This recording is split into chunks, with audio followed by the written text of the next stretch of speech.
violet's blue and roses are red. But so are red flags. Let us stop having selective color blindness over here. You can see that red. I know you can. I know you can. Walk away. Put it down, put the relationship down, and walk away. So today I was just like, let's talk about red flags and ignoring red flags in relationships, right? Because I am definitely a person who's guilty of that. I've gotten into relationships that I should not have gotten into.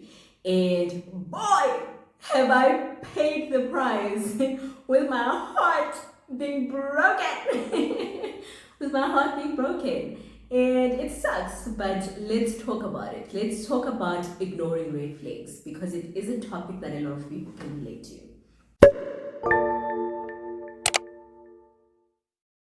Hi there, and welcome back.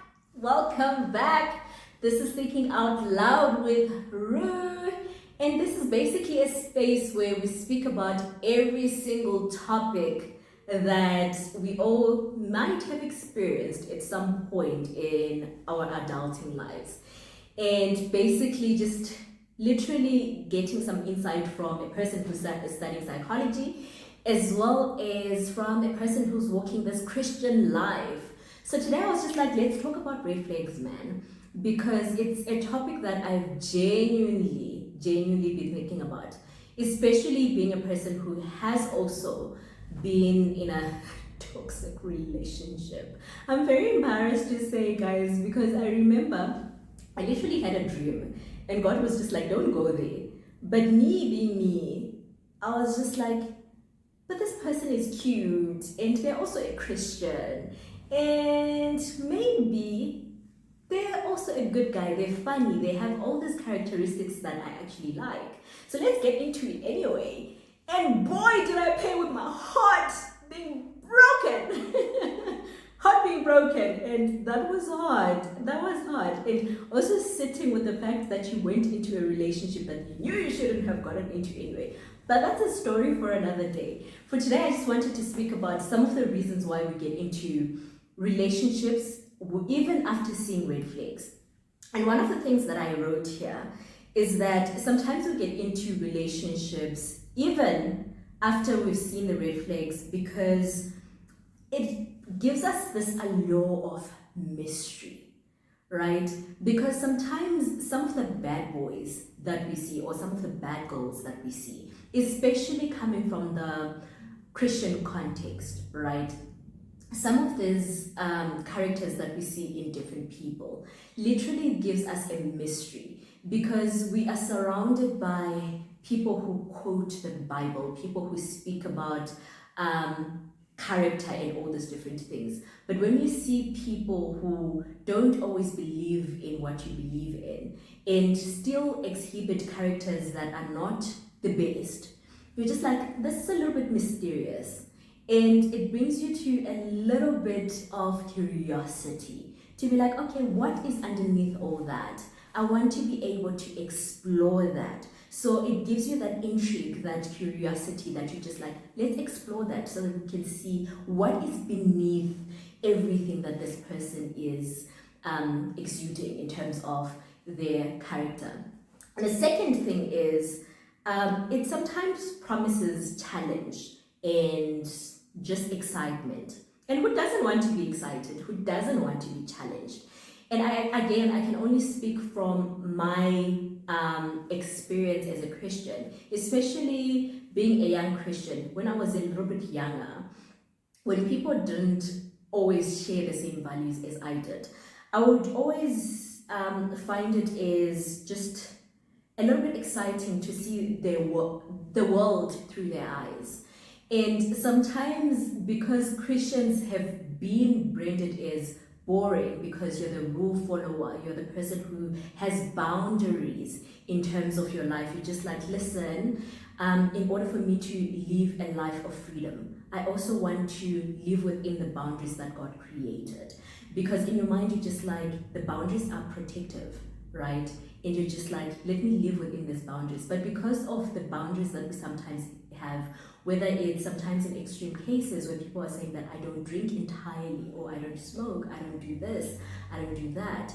sometimes because of all that, then people are branded as boring. But it's not boring, is it? Especially in instances where there is, let's say, alcoholism in the family. So even though, yes, the Bible doesn't say don't drink, but in instances where people know that this is a struggle that has literally stretched generations, they choose not to simply because they know exactly what their families have been struggling with and what they might be vulnerable to. So because of that, they create that boundary, which is also completely fine, right? Or a person who knows that, listen, in my family, I know that every single person literally fell pregnant as a teenager. And then they decide to say that, listen, in relationships, I'm probably not going to be caught in a house with a guy on our own because I'm trying to protect myself in that way. And I think sometimes it's just respecting that, knowing where you're from and the struggles that you and your family have experienced. What exactly do you need to be protecting yourself from? What do you need to create boundaries around in order for you to get to that point of living the life that you want to be living? And it's not to be tempted with, oh, you're boring. Because what is wrong with that? Okay, if your life is boring, that's fine. Everyone's life is boring at some point. No one is living a life that is exciting every single day. I don't know anyone who is living that life. Sometimes people are just having regular days and celebrating maybe once a week or once a month with some people. So it's okay for you to have those boring days. And the other thing that people get into relationships with the bad boy or the bad girl is because of the desire to fix them, right? Sometimes we can already see some of the things that people are struggling with, whether it is anger or it is just seeing that this person is deeply hurting. And they're deeply hurting because of some of the things that they went through. And because of that, you just want to help them through it. But you want to do that in the form of an intimate relationship. But let me tell you this. You're not a psychologist. And even if you are, it's not your responsibility to fix people. And even in the context of psychology and therapy, you can only change people who want to be changed. And ultimately, the responsibility of implementing any change in a person's life is up to them. You can't change anyone. If a person says to themselves, I want to stay this way and I want to stay this way forever, no amount of prayer, no amount of psychology can change that person. And they genuinely have the free will to choose how they want to live their lives. And it's okay for you not to associate yourself with that. So pointing out red flags is okay, right? But it's important for us to also be able to get to that place of being okay with walking away when we see red flags. Because I think one thing that we're good at is just being like, I don't like that, this is toxic. But sometimes we literally hold on to relationships that are not the best, simply because we might be afraid of being alone. And we're just like, we've been convinced by people who are sometimes manipulative to say that if I get out of this relationship, I might not be able to find another person, which is another reason why sometimes we also stay in relationships that are toxic, in relationships after we've identified red flags. Because sometimes we've been made to believe that if it were, this person was doing us a favor, and if it wasn't for this person, I would actually end up alone. And I think sometimes that's why it's very good for us to be able to identify red flags in relationships so that we don't only walk when we see them, but we run. We run for our lives, we run for the hills, because be protective of yourself. Be protective of yourself, because some people will have you questioning who you are as a person, and they literally will leave you in a place where you just feel insecure and not great about yourself. So I wrote a few red flags that are important for us to not ignore, right? Because we can't be ignoring red flags anymore. And the first one is don't ignore when a person is dishonest. And for me, how it appeared in my past relationships is simple things like I can cook something and be like, oh, this looks very tantalizing. This looks very great and delicious, right? And then you share it with your partner and being like, soft brag, but I'm actually a good cook, right? Doing those little soft brags with your partner. And they post it and make it seem like they are the ones who made it and make it seem like that on social media. To be like, oh, this is what I'm having tonight. And I'm like, I made that for my family, and you didn't have any part of it, but okay. So sometimes it could be little things like this. How are they portraying themselves to you and on social media? Are they lying about what they have? Are they lying about what they're doing? I literally had an ex of mine admit to me to say that when he was trying to court me, he would lie about some of the things that he was doing. He would exaggerate in order to get me to think his life was more interesting. So in your mind, you're just like, oh, this is nice. Maybe we might go there together. Meanwhile, he was on his couch watching TV and not doing some of the things that he was doing. And that's basically dishonest behavior. And if you can lie about something so small, and honestly, those lies are accumulative, what else can you lie about, right? So look out for dishonest behavior, and also look out for controlling behavior. And sometimes it can genuinely look like isolating you from your loved ones. It starts sometimes also with comments saying that, I've noticed maybe your sister said 1, 2, 3 that was not great about me. And probably that's true what they said, what your sister said about this person. And they start saying that maybe because this person doesn't like me, how about you stop spending time with that person as much? Or how about we don't go to that person together?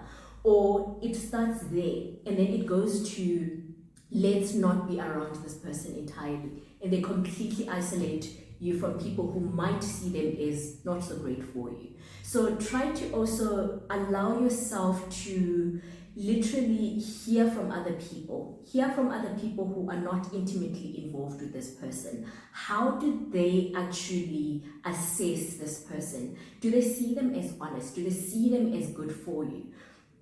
Because it's good for you to hear from people who are not intimately connected to your partner. And if they see red flags that you are missing, please take them seriously. Because sometimes we do walk into situations because we don't always allow ourselves to listen to the people around us. And then the next thing is that look out for jealous behavior, right? So sometimes it could look like, even though you're friends with people that you've known literally throughout childhood, and these people sometimes just plant little seeds to just be like, oh no, you're always flirting with these people, yet there's actually nothing that they can see that can be classified as flirting.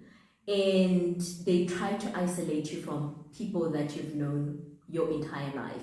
And even if sometimes maybe there might be flirting behavior in terms of friendships, it's actually good for you to create boundaries in order for you to be respectful of yourself and of your relationship and your partner. But sometimes you can see that some of the accusations made at people are genuinely not founded on anything. It could sometimes not even be friends from childhood. Sometimes it could be bosses, it could be colleagues, to say that, why did this person drop you off? Or why did this person send you a message? Sometimes it could be that, or trying to genuinely use that to keep you from going to work, to keep you from earning your own income and going back again to isolating you from everyone and everything else so that they can have that control over you. And the next thing is lacking empathy. So you share some of the things that you have gone through and you literally pour your heart out, and instead of them actually seeing where you're coming from, what made you upset, then they use that to take a little bit of a dig.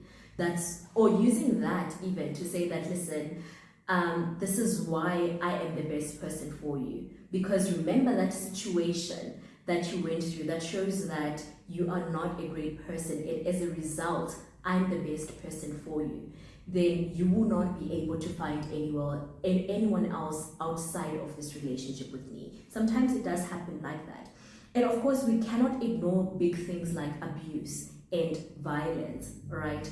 Because as soon as a person hits you, or as soon as a person starts emotionally abusing you to a point where you are feeling belittled, to a point where you're just asking yourself, what am I doing in this life? Should I even be alive? Would I even be able to cope with that, function without this person? It's things to be concerned about. Because how did you make it till this point without this person? How did you? You survived and you made it work. So it's important for you to be empowered to remember that, listen, God has got you. The same way that He kept you all this while, He can also keep you without having to depend on this person. And the next thing is lack of compromise. You find yourself always being the person who's compromising in the relationship, the person who's always trying to meet them halfway, but they're not making the other effort to meet you halfway. And it's important to remember that sometimes in order to see eye to eye in relationships, you might not even go for option A, which you might be proposing, or option B, which he might be proposing. You might come up with a whole different option, which is option Z, and say that we're going to do this instead because it's best for our relationship. And if you find yourself always being the person who's saying that, oh no, because he paused option B, or no, oh no, because she paused option B, let's go with option B. You start to see yourself, lose your voice more and more. And instead of now being a person who's able to pause ideas, you start to find yourself thinking the way that your partner does, because they groom you to that level where you're just like, listen, whatever they decide. And you don't have a voice anymore in a relationship. And of course, other things are substance use, love bombing, and gaslighting. And you know what? I actually saw this a lot in the series You. I don't know if people actually watched it, but I watched all 5 seasons. And the 5th season was released just now. And I was just like, when I was watching it, you could see this character, Bronte. Her name was actually Louise. But she goes to the city where Joe Goldberg was, right? For the purposes of exposing the person that he was, which is a serial killer, right? So Joe Goldberg was this serial killer, but he was also seen as a great romantic, especially in season 1, 2, 3, and even a little bit of, okay, not really 4, but 1, 2, and 3. A lot of people fell in love with the character that was Joe Goldberg. And the reason being, he created an environment that literally responded to all the different things that the ladies enjoyed. And because of that, they were able to fall in love with him. But how was he able to actually create this environment?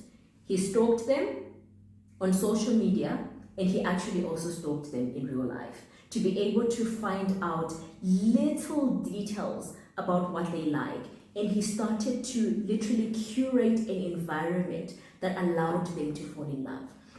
But because people are really great romantics at heart, they fell in love with the character that was Joe Goldberg.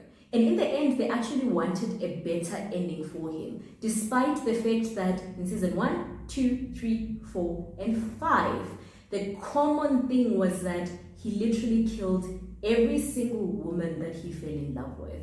And it's because they found out that he was a stalker, they found out that he was a killer, and they found out that he committed all these different crimes in the name of love, right? But because it was love, and we love romanticizing love in all the different forms that it comes in, we literally excused everything that he did. And we were just like, Joe! Joe is great, but he isn't. And sometimes it's important that we don't only look at some of the things that people do right. Because if we look at the 1%, 5%, or 10% of the moments that this person exhibits love, and then we focus all our attention on that and ignore the 90, ignore the 95, ignore the 99, we will get to that point where we start to question ourselves 10 years down the line. How am I the person who accepted this life? How am I the person who compromised and literally let them make me break all my values in order for me to get to this point? So it's very important for you to be in a space of making it clear to yourself, what are your values, right?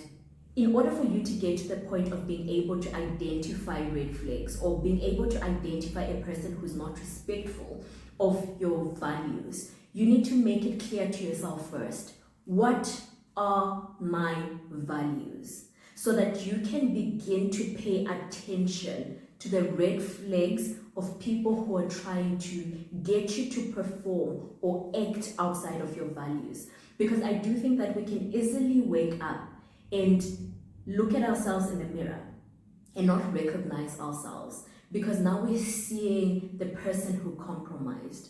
We're seeing the person who literally abandoned everything that they believed in to take up and be a person who compromised to this person's vision. Because I do think that sometimes people get into relationships with people wanting to change them and fit them into the box that they've created. Literally taking a circle, trying to fit it into a square, being like, let it fit. But it's important for you to be able to identify those red flags. But it starts with being able to see the inconsistency, being able to see the dismissiveness, being able to see the controlling behavior, the excessive beggary on social media, the disrespect, being able to see that and being able to know your values and being able to see when it doesn't align with the people that you need. And also be okay with running when you see this. You are not going to end up alone. If people tell you that it is a lie, how did you find them? How did they find you attractive? It means that there are other people out there who are going to be able to see the value, the beauty, the worthiness that is you. And it's important that you allow yourself the space to be able to explore that. And the second thing that I want you to do in order for you not to ignore red flags is I want you to trust your gut, right? And going back to this show that I was talking about, so you see this character Bronte. She goes to the city where Joe was, right, with the intention of trying to expose him. But little by little, he starts to create an environment that actually allows her to fall in love with him. So he was a writer. He begins to write these stories that show him in a different way, show him as just a person who might have a little bit of a bad streak, but this bad streak comes from the fact that he wants to be protective of his loved ones. There was actually a scene of them in the basement where he was locked into this little cage of theirs, and they're having an interchange. So he killed his stepfather or the mother's boyfriend, right, because he was abusive of the mother. That was the first kill that he had as a teenager. And then she was trying to explain that by saying that you are not a killer, but you were made into that because of love, because you wanted to protect the women in your life. So you're not this monster you're making yourself to be. You're not this monster your wife even sees you to be. Everything that you've done was because of love. You were protecting your loved ones. And the reason why she arrived at this conclusion is because he told her just enough information that she needed to arrive to that conclusion. He told her of only the moments that he killed because of love. But he didn't actually speak about all the other moments that he killed because he just find joy and pleasure in killing. He didn't speak about all the other moments. So it's important that we also don't get to that point of literally seeing red flags and just being like, no, it's because you loved the people around you, that's why you're a murderer. No, sometimes we need to be able to admit that this is wrong simply because it's wrong. It's not wrong because you did it for love. No, but because the act itself is wrong. So when we see red flags, when we see the dishonesty, when we see the controlling behavior, we shouldn't say that, no, it's because I did this. We should be able to say that, no, this is wrong just by virtue of the fact that this is wrong. So it's very important for you to be in a space of trusting your gut. And on that note, I just wanted to do a little bit of an insight of a conversation that I literally found very enlightening between the character Bronte or slash Louise and Marianne, I think that was her name, where she literally emphasizes that when you see the red flags, despite the fact that a person might have gotten you to fall in love with them by curating an environment that allowed you to love them, don't focus on the 10% that this person did right. If there are red flags that are literally glaring at you and screaming at you, pay attention. Pay attention to those red flags, because at some point it grows to a point where you're just like, how did we get here? But it's important that when you see them initially, that you're able to act, so that you don't get to that point where you're looking yourself in the mirror and asking yourself, how did I become this person? Because I do believe anyone can. Anyone can be deceived into loving people. Give anyone enough time to spend time with a person who's not great. They can find qualities in them to sympathize with, to humanize with, and to maybe fall in love with. But it's important that in order for it not to get to that point where you're just focusing your attention on the 5%, the 10% that this person is doing right, that you listen to your gut when it's telling you to run, and you remember that there will be someone better, and you deserve better. You deserve to be loved, and to be loved well, and to be respected, and to be honored, and you will find that person. So watch the rest of the video. It's just a little bit of a small insert. Men like Joe, they really catch you off guard, don't they? I don't want to. Even when you think you have all the facts. Even when you think your hard-fought instincts are so good. Even though a voice in the back of your mind is whispering, telling you, don't be fooled by his smile. It's all too good to be true. The way he sees you. The way he loves you. Even when you don't love yourself.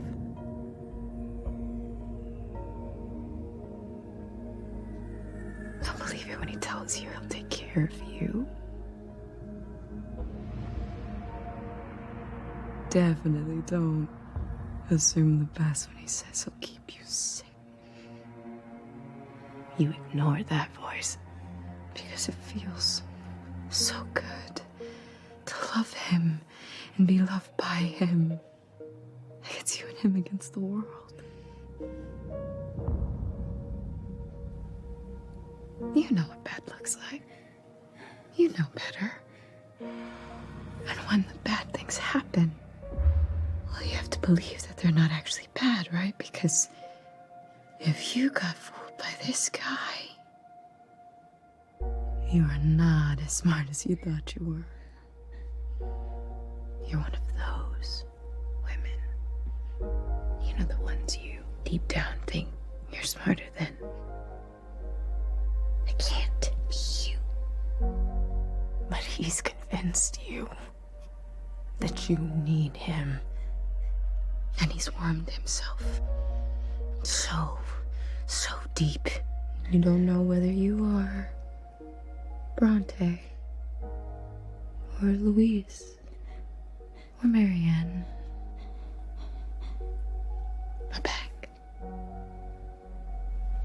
or none of those or nothing. Thank you so much for watching. See you again next week.